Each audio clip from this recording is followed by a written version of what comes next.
bring to the stage a world-famous cardiologist who recently stepped away from UCSD and the VA after 35 years of patient care to reinvent himself. Cardiologist, thinking of having a heart attack, this is the time to do it.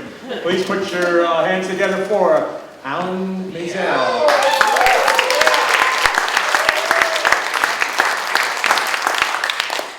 Thank you. First of all, I'd like to do a little call out for the La Mesa Senior Baseball League. You know, some of you thanks for coming. You can tell who they are if you look over there. In one hand they have a mitt, the other they have their urinary catheter and their bladder pouch. You know, it's senior, and that's how we keep the baseball field irrigated. So, hey, I was born to be a cardiologist, guys. I swear to God, I was. When I came out, you know, you get the spank on the butt. No, my doctor actually took some fibrillation paddles, one on each cheek, and that started me off. And when I was just a teenager, people started to crash and burn in front of me. Cardiac arrest in front, and it's continued to this day. You don't look so good. No. Okay. So, I learned about it, I studied it, I became comfortable, I don't get bothered by what I have to do. But it's just how it happens. You know, about 10 years ago here, I went to the opening of a burger place in town, and right at the beginning, someone, boom, went down on the fries, and their heart stopped. So what I did is I grabbed the AED, defibrillator thing off the wall, set it on his body, and it read ventricular tachycardia. That's a fast heartbeat you don't want to have because you'll die. So, boom, the defibrillator shocked him. He was in it, then out of it. Thank God. 10 seconds later, he was in it again. Boom, and then out of it. 20 minutes, in and out, in and out, in and out, in and out. Finally, he stabilized. Oh my God. I was so happy. And it took me 2 weeks to understand that the name of this burger restaurant was not named after what I did, you know, in and out. So, but if you go to the one in Carlsbad and ask for the Dr. Maisel special, it is an in and out of VTAC burger. It comes with chipotle and a little Lipitor sauce, just because you guys bring it. So, saving someone on the ground is a lot different than 40,000 feet in the air. It's a real shit show up there. Oh my God. There's a guy that arrested a few years ago while I was watching a movie. So I went over and laid him down to do CPR on him. 30 minutes. Now in CPR, what are you trying to do? You're trying to push blood from the heart to the brain. Okay? But it didn't work. Why? The movie he was watching was 50 Shades of Grey. All that blood was here and none right there. He turned 50 shades of gray to 1 shade of dead, and that was it. Come on. Hey, I made out okay in this because we put his body in my seat, and I got upgraded to first class. You get frequent flying miles over there, I just cash in some frequent dying miles.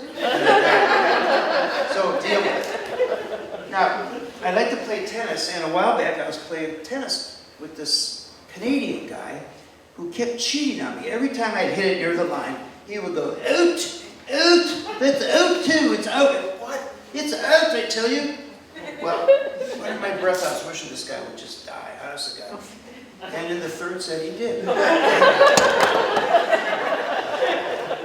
Right at the neck, you know, the idiot should have tried to jump over the damn thing. So he's laying there, and I gotta tell you, for a moment I was thinking, should I save this guy? Couldn't the world do better with one less asshole? You know? Well, you think about that too. But I saved him, and he made it. Lucky for him, but also lucky for me, because during the resuscitation, a little bit of oxygen deprivation to the brain, and now when we play, I can call every shot of his out, out, out. He doesn't get it. You know, a little lack of function. So I win all the games. So, you know, Don Quixote, man of La Mancha, huh? The dream, the impossible dream. Well, I go along with that calling because so many people have dropped dead in front of me. And so, let me just, this is my quest to follow that star, no matter how hopeless, no matter how far, to stand for the right without any deliberation, to march into hell for ventricular fibrillation. Okay? Hey, Don Quixote, man of La Mancha, Senora Maisel, man of La Jolla. Huh? We could deal with that. So, but it didn't start out very good, you know? I was an intern in the south side of Chicago. My very first night, on call, 3 in the morning. There goes the loudspeaker. Code Blue, room 343, Code Blue 343. I jumped out of the bed, and like Don Quixote, I mounted my steed, I galloped in the room, opened the door, turned on the light, and there's a guy laying there. It was worse than that. He was actually laying there, his mouth was open. And to tell you the truth, it was sort of warm out and no air conditioning up there. He had a little fly. They do that. So I took my fist, and here comes internship, wham! And just as I live, please live, he sat up and punched me in the face. And just as he did that, the loudspeaker came back, correction, Code Blue, room 345, not room 343. Stay of internship. You know, mistakes happen. I tell you, when I was a medical student at the University of Michigan, we had this old German lady neurologist take us on the wards. She wanted to demonstrate that tertiary syphilis you can lose all genital pain. All your nerves go out.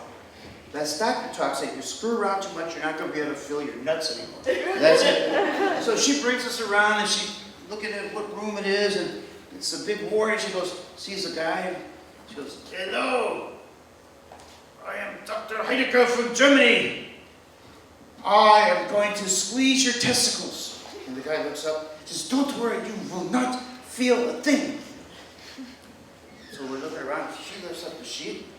He's just starting to call her a demented Nazi bitch. And she goes, ah!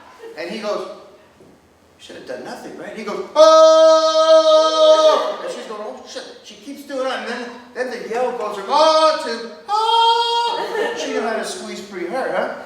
So she goes, she looks around, looks at her schedule, and says, chase. It's the man here next door. Well, the man next door, having seen Dr. Ball Crusher in action, jumped out of bed, took off down the hall, ran out of the hospital, never to be seen again. We still building though, you know? I mean, we still building. So, I have a shitload of kids. One of them's in the audience here. But my son Max was 7 years old, wanted to be a doctor like Dad. And to that end, we were coming home when he was 7, a long time ago, on a little airplane from a ski trip. I'm sound asleep in the back, and suddenly over the loudspeaker, the flight attendant says, if there's a doctor aboard, please come immediately to the front cabin.